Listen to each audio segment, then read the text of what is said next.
চৰণীয়া পথাৰো নহয়, অসম বিদেশীৰ ডাষ্টবিনো নহয়, অসমত বিদেশী নাগৰিকৰ বোজা জাপি দি যিটো সাম্প্ৰদায়িক সম্পৰীক্ষা দেশত কৰিব খুজিছে, বিহাৰ পশ্চিমবংগৰ নিৰ্বাচনৰ বৈতৰণি পাৰ হ'ব খুজিছে, অসমক গিনিপিগ সজাই অসমৰ ভৱিষ্যত ধ্বংস কৰি যি এই নিৰ্দেশনা জাৰি কৰিছে, যি আইন জাপি দিছে, ইয়াক বাতিল কৰিব লাগিব।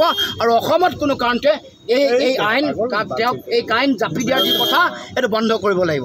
গতিকে আমি আজি সমগ্ৰ অসম জুৰি এই প্ৰতিলিপি দাহ কৰি নিৰ্দেশনাৰ প্ৰতিলিপি দাহ কৰি আমি প্ৰতিবাদ পুনৰ কৰিছোঁ।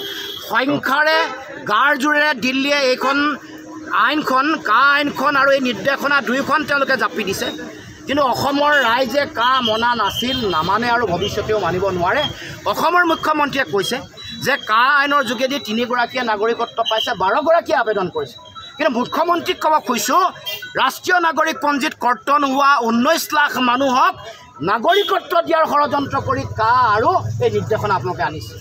94,477গৰাকী ডি ভোটাৰক নাগৰিকত্ব দিবৰ কাৰণে আপোনালোকে এইকেইদিন আপোনালোকে ৰণকৌশল ৰচনা কৰিছে। আপোনালোকৰ মন্ত্ৰীয়ে কৈছে ৰাজহুৱাভাৱে, তাৰপাছত মুখ্যমন্ত্ৰীয়ে কোন হতেৰে কয় 3গৰাকী মানুহে নাগৰিকত্ব পোৱা, আৰু আপোনালোকে কৈছে যে ৰাষ্ট্ৰীয় নাগৰিক পঞ্জীত ত্ৰুটিপূৰ্ণ, ইয়াত ভুৱা নথি পত্ৰৰে বিদেশীয়ে নাম সোমোৱাইছে। সেইসকল মানুহৰ নাম কৰ্তন হ'লে 19 লাখৰ লগত আৰু 21 লাখ বা 31 লাখ মানুহ যোগ দিব লাগিব। এতিয়া 40 লাখ বা 50 লাখ মানুহক নাগৰিকত্ব দিয়াৰ বাদ অসমৰ মুখ্যমন্ত্ৰী, দেশৰ গৃহমন্ত্ৰীয়ে বাট মুকলি কৰিছে। এইটো ডাঙৰ কথা।